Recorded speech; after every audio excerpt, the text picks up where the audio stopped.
పరిశుద్ధ గ్రంథంలో నుంచి సామెతల గ్రంథము 19వ అధ్యాయం 23వ వచనం మనము చదువుకుందాం. 23. యెహోవా యందు భయభక్తులు కలిగి ఉండుట జీవ సాధనం, అది కలిగిన వాడు తృప్తుడై అపాయము లేకుండా బ్రతుకుతాడు. హల్లెలూయా. దేవుని నామానికి మహిమ కలుగునుగాక. దేవుని యందు భయభక్తులు కలిగి ఉండుట మనకు ఎన్నో మేలు కలగజేస్తుంది, ఎన్నో ఆశీర్వాదాలు. దేవుని యందు భయము కలిగి ఉండుటే మనకు ప్రతి ఆశీర్వాదములకు ఆరంభముగా ఉంటుంది, ప్రతి దీవెనకు ఆరంభంగా ఉంటుంది. హల్లెలూయా. మరి దేవునియందు భయభక్తులు కలిగి ఉండుటలో మేలులో ఒక అద్భుతమైన మేలు ఏంటంటే, దేవునియందు భయభక్తులు కలిగి ఉండుట జీవ సాధనం అంట. హల్లెలూయా. నిన్ను జీవింప చేయడానికి ఉపయోగపడే సాధనం, ఉపయోగపడే వస్తువు ఏదైనా ఉంది అంటే అదేంటి? అది దేవునియందు భయము భక్తి కలిగి ఉండట. ఈ దినాల్లో మనకు ముఖ్యంగా ఈ కరోనా టైంలో అందరికి ఏంటంటే ఆక్సిజన్ మిషన్స్ అందరికి బాగా తెలుసు. మరి బ్రీతింగ్ ప్రాబ్లం వచ్చినందుకు అందరికి ఏంటంటే ఆక్సిజన్ మిషన్లు కొనుక్కొని పెట్టుకొని అవి పెట్టుకుంటున్నారు. ఎందుకంటే ఆక్సిజన్ మిషన్ ఎప్పుడు ఆగిపోతే వీళ్ళ ప్రాణం ఆగిపోతుంది. దేవుని యందు భయము కలిగిన వాళ్ళకి ఆక్సిజన్ మిషన్ లాగా పనిచేసేది ఏం తెలిసిన, దేవుని యందు భయభక్తులు కలిగి ఉండుట. దేవుని యందు భయభక్తులు కలిగి ఉండుట మనకు ఆక్సిజన్ మిషన్ లాగా పనిచేస్తుంది, మన ప్రాణాన్ని బ్రతికింపజేస్తుంట. హల్లెలూయా. దేవుని నామానికి మహిమ కలుగునుగా. మనల్ని జీవింపజేసే ఆక్సిజన్ మిషన్ ఏం తెలిసిన, దేవునియందు భయము భక్తి కలిగి ఉండుట. ఆ మిషన్ ఈరోజు నీలో పనిచేస్తుందా? నీ ఆక్సిజన్ మిషన్ అయినటువంటి దేవునియందు భయము భక్తి నీలో ఉందా? ఆ భయము భక్తి నాలో ఉంది అంటే దానికి రుజువేంటి? ఇప్పుడు ఆ ఆక్సిజన్ మిషన్ మనం తీసుకుంటే ఆ యొక్క మిషన్ ఆక్సిజన్ ఇవ్వడం ఆగిపోయిన దినమున ఏమంటారు దాన్ని? ఆ మిషన్ చెడిపోయిందంట. మరి దేవుని యందు భయము భక్తి అనేటువంటి ఆ మిషన్ నీలో పనిచేస్తుంది అనడానికి ఏంటి రుజువు? దేవుని యందు భయము భక్తి కలిగి ఉన్నామంటే ఎస్, మనం భయం భక్తి, దేవుడు అంటే నాకు చాలా భయమయ్యా, చాలా భక్తి బాబు అని చెప్పి కొంతమంది ముస్లిం వాళ్ళు కూడా చెప్తుంటారు. నీకు దేవుని భయం ఉంది అంటే మనం మొట్టమొదటిగా మనం ఏం చేయాలా? ఎలా ఉండడం? దేవుని భయం కలిగి ఉండడం. హల్లెలూయా. దేవుని వాక్యం చెప్తుంది. సామెతల గ్రంథము 8వ అధ్యాయం 13వ వచనం. ఇక్కడ వాక్యం చెప్తుంది, యెహోవా యందు భయభక్తులు కలిగి ఉండుట చెడుతనము అసహ్యించుకొనుటయే, గర్వము అహంకారము దుర్మార్గత కుటిలమైన మాటలు నాకు అసహ్యము. హల్లెలూయా. కాబట్టి దేవుని యందు భయము భక్తి నాకు ఉందయ్యా, నాకు చాలా దేవుడు అంటే చాలా భయము భక్తి అని చెప్తూ చెడుతనాన్ని ఇష్టపడడం, చెడు చేసే వాళ్ళతో సహవాసం చేయడం, చెడు మాట్లాడే వాళ్ళతో మన జీవితాన్ని పంచుకోవడం, ఎటువంటిదంట? దేవుని భయం లేకుండుట. దేవుని భయం లేకుండుట. దేవుని భయం కలిగిన వాడు చెడుతనాన్ని అసహ్యించుకుంటాడు, చెడు వారితో సహవాసాన్ని మానుకుంటాడు. హల్లెలూయా. ఆ విధంగా మనం పాపము మానలేని కన్నులు కలిగిన వాళ్ళు కొంతమంది ఉంటారు. పాపం మానలేని కన్నులు, చెడుతనం మానలేనటువంటి జీవితం. అది దేవుని యందు భయభక్తులు కలిగినట్ల. ఈ లోకానికి మనము అబద్ధం చెప్తే అబద్ధం నమ్మేస్తాం, కానీ దేవుని దగ్గర మనం అబద్ధం చెప్పలేము. దేవుని దగ్గర అబద్ధం చెప్పలేం. ఎప్పటికి కూడా దేవుడు న్యాయాధిపతి అంట. ఆయన న్యాయాన్ని కోరుకునేవాడు. ఆయన యథార్థత నీలో చూస్తాడు, మనందరిలో చూస్తాడు. యథార్థత కలిగిన వాడు, నిజంగా దేవుని భయం కలిగి నేను జీవిస్తున్నాను అన్నవాడు చెడుతనాన్ని దూరం పెడతాడు. చెడుతనానికి యొక్క రుజువులు ఏంటంట ఇక్కడ వాక్యం చెప్తుంది. గర్వము, అహంకారము, దుర్మార్గ క్రియలు, మోసపూరితమైన మాటలు, కుటిలమైన మాటలు. చూసారా, ఇవన్నీ కూడా చెడుతనం యొక్క లక్షణాలు. ఒక వ్యక్తి చెడుతనముతో నింపబడ్డాడు, ఒక స్త్రీ చెడుతనముతో నింపబడి ఉంది అనడానికి రుజువులు దేవుడు చెప్తున్నాడు. గర్వముతో నింపబడతారు. గర్వము నాశనానికి ముందు నడుస్తుందంట. అహంకారంతో విర్రవీగుతుంటారంట. ఎవ్వరికి లోబడని వారిగా ఉంటారంట. దుర్మార్గతనే కోరుకుంటారు. వాళ్ళకి సన్మార్గం ఇష్టం లేదు. దేవుని భయం వారికి అక్కర్లేదు. కుటిలమైన మాటలు మాట్లాడుతూనే ఉంటారు. అని అటువంటి మాటలు మనం మాట్లాడకూడదు అని ఎరిగి కూడా మోసపూరితమైన మాటలు, ఇవన్నీ కూడా ఏంటంట, చెడుతనము అంటున్నాడు దేవుడు. చెడుతనం. మరి ఈ చెడుతనాన్ని ఎవరైతే అసహ్యించుకుంటాడో, ఎవరైతే ఆ చెడుతనానికి దూరంగా ఉంటాడో వాడే దేవుని యందు భయము భక్తి కలిగిన వాడు. హల్లెలూయా. దేవుని నామానికి మహిమ కలిగిన గాక. అట్టి చెడుతనాన్ని మనం అసహించుకుంటున్నామా? చెడ్డ క్రియలు చేయు వారితో మన సహవాసాన్ని తగ్గించుకొని దేవునితో, పరిశుద్ధులతో మన సహవాసాన్ని పెంచుకుంటున్నామా? లేదు దేవునితో కూడా డబల్ గేమ్ ఆడుతున్నామా? కొంతమంది డబల్ గేమ్ ఆడుతుంటారు. దేవుడు కావాలా, లోకం కావాలా? దేవుడు కావాలా, నాకు ఇష్టమైనవి నేను చేసుకుంటూ బ్రతుకుతూ ఉంటాను. హల్లెలూయా. ఈ డబుల్ గేమ్స్ అనేవి దేవుని దగ్గర మనం ఆడలేం. మనము వెచ్చగాన ఉండిపోంటారు, చల్లగాన లోకంలో జారిపోంటారు. నులివెచ్చని స్థితి. కొంత సమయం వెచ్చగా ఉంటా, కొంత సమయం చల్లగా ఉంటా, కొంత సమయం వెచ్చగా ఉంటా, కొంత సమయం చల్లగా ఉంటా. దేవుడు అంటాడు, నేను వాంతి చేస్తాను. నేను కడుపు తిప్పితే ఏమవుతుందంట, కడుపులో కొన్నిసార్లు మనం కడుపు తిప్పుతుంది. ఏంటిది అంటే, బాగలేనిది బాగున్నది రెండు కడుపులో తిరుగుతుంటాయి. ఇప్పుడు ఏమవుతుంది, సడన్గా వామిట్ వచ్చేస్తుంది. దేవుడు కూడా చెడుతనం చేయు వారిని దేవుడు ఒకరోజు వేస్తాడంట. నులివెచ్చని స్థితి మనలో ఉండకుండా జాగ్రత్త పడాలి. ఎందుకంటే మనం అంచె దినాల్లో ఉంటున్నాం. లోకము చెడుతనముతో నింపబడింది.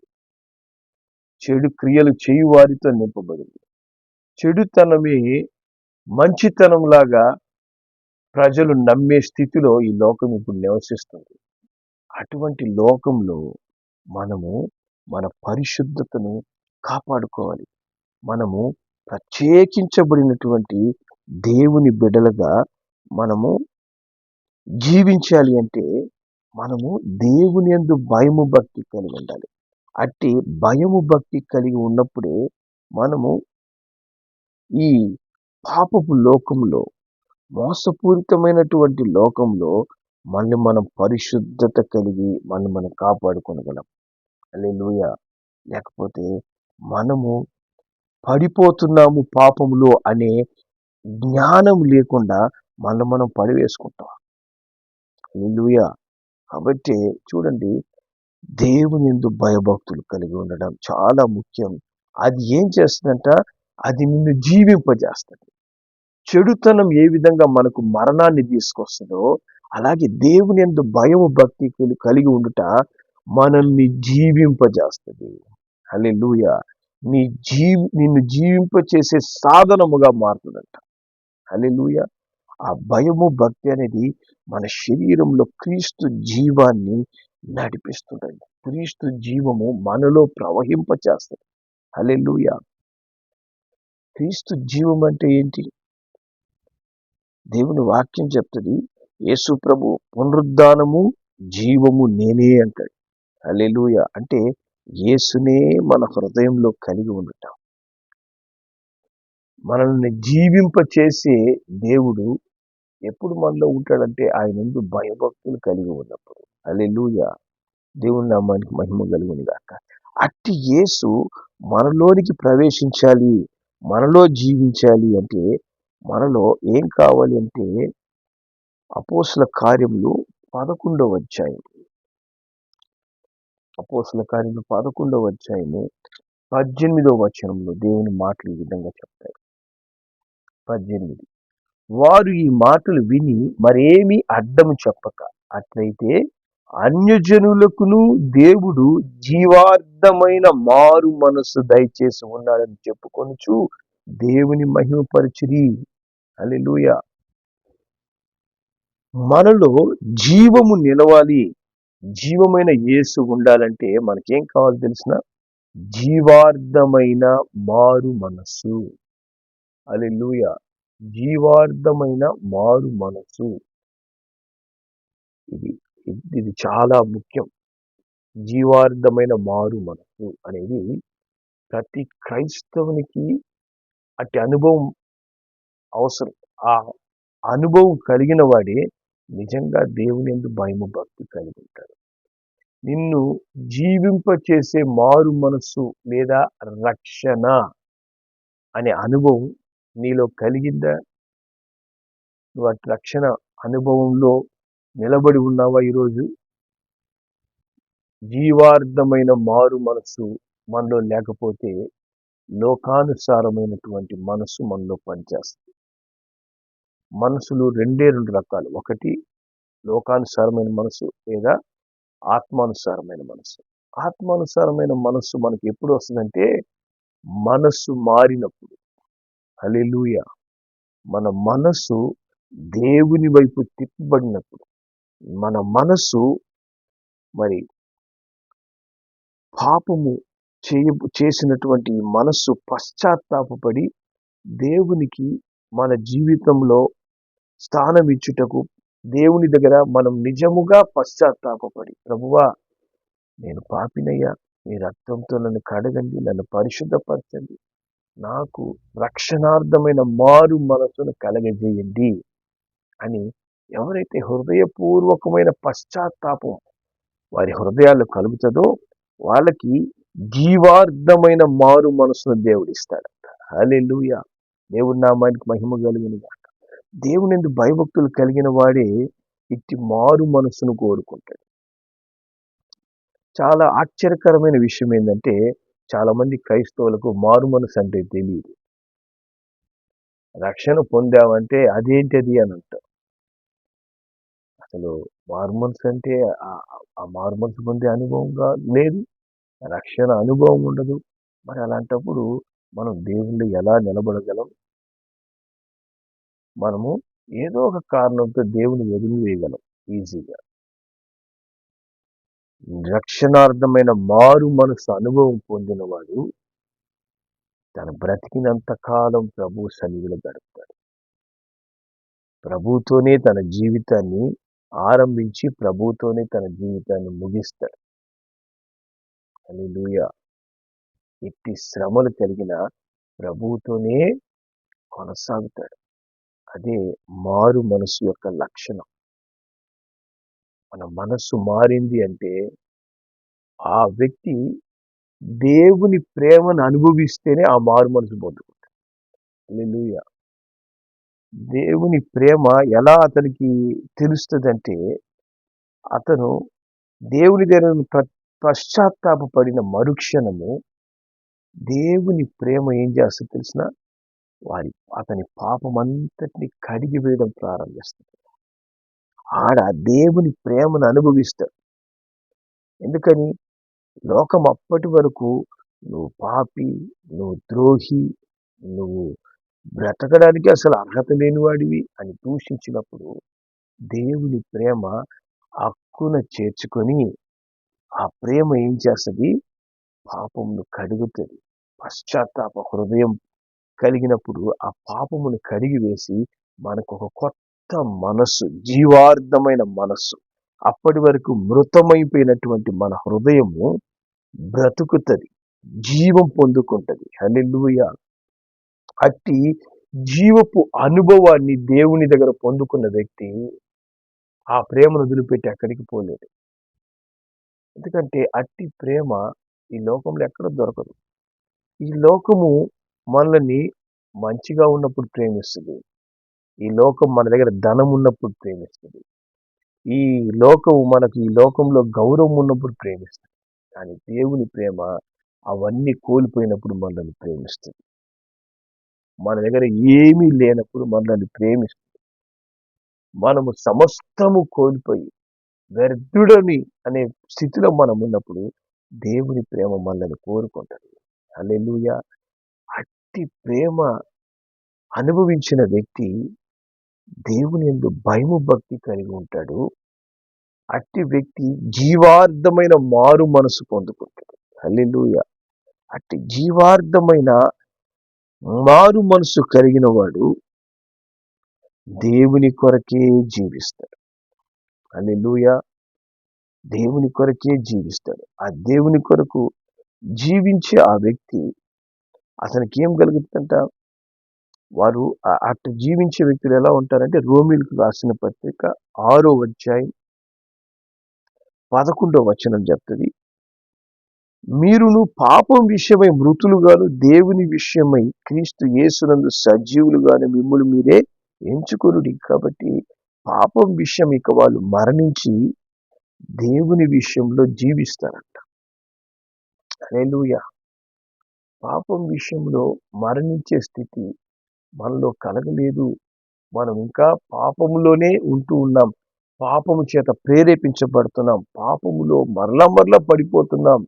అంటే మనము ప్రభు సన్నిధిలో పశ్చాత్తాపడి దేవుని దగ్గర ఆ యొక్క మారు మనసు అనుభవాన్ని సరి చేసుకొని ప్రభు వెంట మనం నడవాలి. హల్లెలూయా.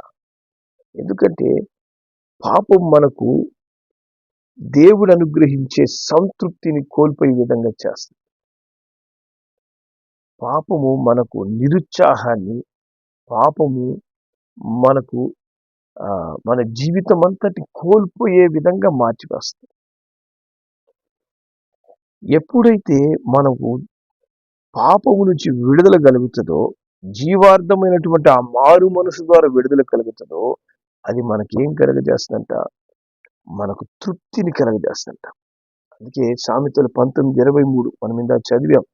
ఏ వాక్యం ఏం చెప్తుంది? యెహోవా యందు భయభక్తులు కలిగి ఉంటే జీవ సాధనము, అది కలిగిన వాడు తృప్తుడై అపాయం లేకుండా బ్రతుకుతాడంట. అది కలిగిన వాడికి, దేవుని యందు భయము భక్తి కలిగిన వాడికి అతని జీవితము తృప్తినిస్తుంది. హల్లెలూయా. మానవుడు అనుకుంటారు, నేను లక్షలు సంపాదిస్తే నాకు తృప్తి కలుగుతుంది. కొంతమంది అనుకుంటారు, నాకు అన్ని సౌకర్యాలుంటే తృప్తి కలుగుతుంది. లేదు, సామాన్యమైన జీవితం జీవిస్తే తృప్తి కలుగుతుందని కొంతమంది అనుకుంటుంటారు. మరి నా ఆశలన్నీ నేను తీర్చుకుంటే తృప్తి కలుగుతుంది అనుకుంటాడు. మానవునికి ఎప్పుడు కూడా అతని ఆశలకు తృప్తి అనేది ఉండదు. ఎప్పుడు కూడా దాని జీవితంలో కలగదు. కానీ దేవుని యందు భయము భక్తి కలిగినటువంటి వ్యక్తి అట్టి మారు మనసు అనుభవం పొందుకొని దేవుని యొక్క జీవంతో నింపబడినటువంటి వ్యక్తి కంట నిజమైన సంతృప్తి కలగదు. హల్లెలూయా. నిజమైన సంతృప్తి. అతను ఏమీ లేకపోయినా తృప్తిగా ఉంటాడు. అన్నీ ఉన్నా దేవునిలో తృప్తిగా ఉంటాడు. హల్లెలూయా.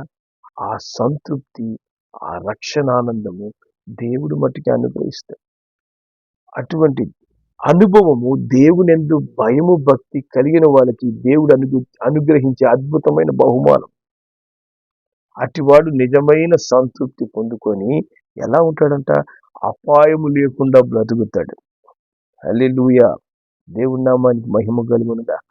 తన జీవితంలో అపాయాలు, అపాయకరమైన పరిస్థితులు అంటే సడన్ గా జరిగేటటువంటి ఇబ్బందికరమైన పరిస్థితులు వాళ్ళ జీవితాల్లో కలగవు.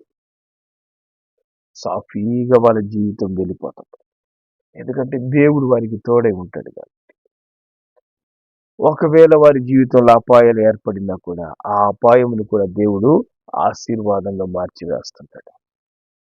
ఎందుకంటే వారు దేవునియందు భయము భక్తి కలిగి ఆ జీవ సాధనంగా దేవునియందు భయభక్తులు కలిగి జీవిస్తూ ఉన్నారు కాబట్టి, దేవునియందు భయభక్తులు కలిగి జీవించడం అనేది ఒక లైఫ్ స్టైల్. జీవితకాలం అంతా మనం అట్లాగే జీవించాలి. కొంతమంది ఎలా ఉంటారంటే ఆదివారం మట్టుకే దేవునియందు భయభక్తులు కలిగి ఉండడం, ఆ తర్వాత మనం బ్రతుకుడం. అది కాదు.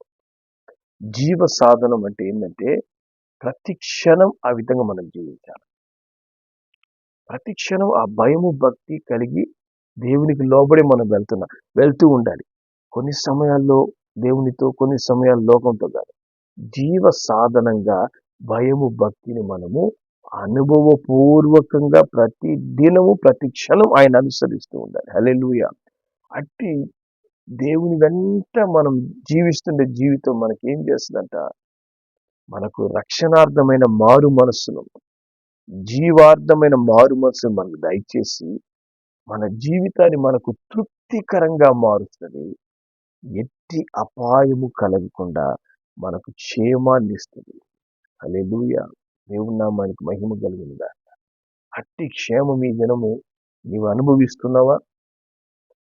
అట్టి కాపుదల్లో నువ్వు ఉంటున్నావా? అట్టి సంతృప్తి నీ జీవితానికి కలిగిందా? నీ జీవితంలో నేను ఫుల్ సాటిస్ఫైడ్గా ఉంటున్నాను నా లైఫ్లో అనే సంతృప్తి నీకు వచ్చిందా?